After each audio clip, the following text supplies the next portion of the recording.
Haluan tehdä väitteen, että polkuharmonilla saa minkä tahansa kappaleen kuulostamaan mahtipontiselta ja jopa hartaaltakin. Seuraavaksi aamujamittelun tuloksena tosielämän tapahtumiin perustuva pierulierunen.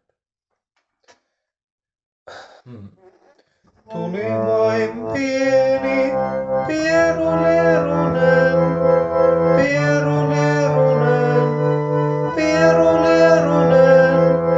Tuli vain pieni pierulierunen, pierulierunen.